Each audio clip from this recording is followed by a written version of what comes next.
پتہ ہے سب سے بڑی بیماری کیا ہے بندے کی؟ خوفناک علامت کیا ہے دل کے بیمار ہونے کی؟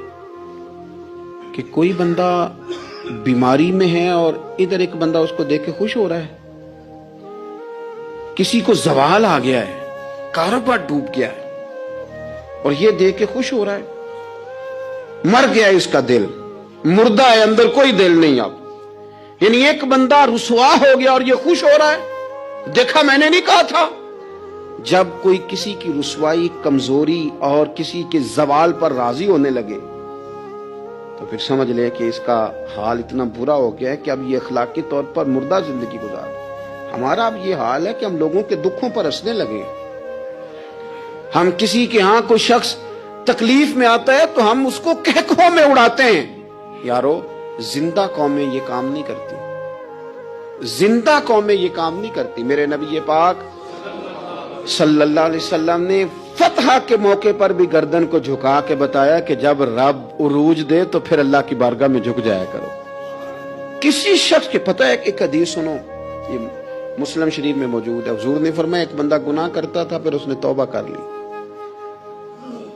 اگر کسی نے دوبارہ اسے وہ گناہ یاد کرایا کہ تو یوں ہوتا تھا، اگر کسی نے اسے دوبارہ گناہ یاد کرایا تو یاد کرانے والے کو اللہ سزا کے طور پر مرنے سے پہلے پہلے اس گناہ میں مبتلا کر دے. خفیہ تدبیر آئے گی. اللہ جس کو اللہ نے معاف کر دیا، زمین آسمان بھول گئے، فرشتوں کے دفتر سے اس کا گناہ محو کر دیا گیا، تو نے کیوں یاد رکھا؟ لیکن ہمارے دل اس طرح کے ہیں، خیر کی خبریں نہیں دیتے. ہم خیر کی خبر نہیں دیتے، مثبت بات نہیں کرتے. ہمارے رویے دوسروں کے بارے میں سخت ہیں. یعنی بہو سے داماد سے اختلاف ہو گیا، پھر اس نے معافی مانگ لی، پھر ہم نے معاف کر دیا، پھر ایک سال کے بعد دوبارہ لڑائی ہوئی تو پچھلی بات دوبارہ یاد کرنی چاہیے تھی. اس کی تو معافی دے دی تھی آپ نے، لیکن آپ نے پھر یاد کر لی وہ بات. اس کا مطلب ہے آپ نے صلح کی تھی، دل صاف نہیں کیا تھا. دل جب آپ صاف کر لیں تو پھر معاملہ ختم ہو گیا.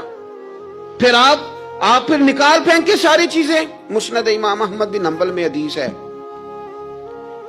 حضرت انس بن مالک رضی اللہ تعالیٰ عنہ کہتے ہیں میں بھی بیٹھا تھا، حضرت عبداللہ ابن عمر رضی اللہ تعالیٰ عنہ بھی حضور کی بارگاہ میں بیٹھے تھے.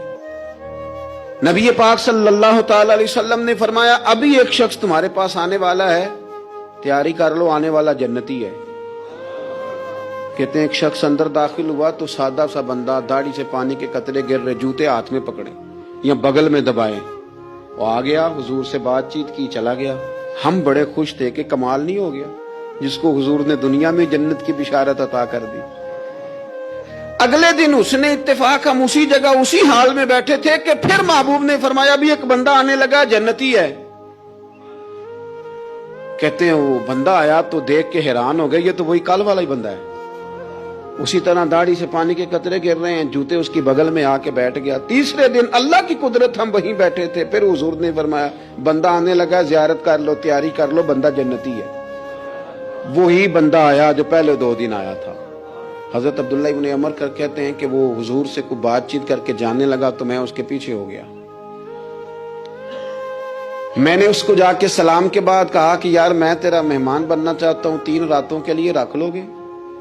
اب محلہ بھی ایک، شہر بھی ایک. اس نے کہا جی ٹھیک ہے آ جائیں، جو میرے پاس روکھا سوکھا ہوگا پیش کر دوں گا. فرماتے ہیں 3 راتیں 3 دن میں اس کے پاس رہا.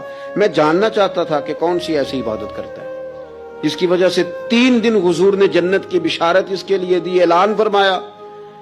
کہتے ہیں میں نے کوئی غیر معمولی چیز نہیں اس کے اندر دیکھی، کوئی انوکھی عبادت نہیں دیکھی. عشاء پڑھتا، فجر تک سویا رہتا، میں تہجد کے وقت اٹھتا، نفل پڑھتا. 3 راتیں یہ ہوتا رہا. ہاں جب وہ کروٹیں بدلتا تو اللہ اکبر کہتا. باقی وہ سویا ہے، فجر میں اٹھا ہے. صدقہ بھی خاص نہیں اس نے دیا، خیرات بھی میں اس سے زیادہ کرتا رہا، مجھے کوئی خاص چیز نظر نہیں آئی. تیسرے دن میں جانے لگا تو میں نے اسے کہا یار سن، مجھے کوئی ضرورت نہیں تھی تیرے گھر میں قیام کرنے کی، میرا گھر قریب ہی ہے. وہ تو کمال یہ ہے کہ نبی کریم علیہ السلام نے اپنی زبان فیض ترجمان سے، یعنی وہ زبان جس کو سب کن کی کنجی کہیں، اس کی نافذ حکومت پہ لاکھوں سلام. حضور نے 3 دن تجھے مسلسل جنتی کہا ہے. میں تو دیکھنے آیا تھا کہ تیرے اندر کوئی عمل ہو تو میں بھی وہ شروع کروں. تو وہ کہنے لگا یہی ہے جو آپ نے دیکھ لیا ہے، فرض نماز ہی پڑھتا ہوں،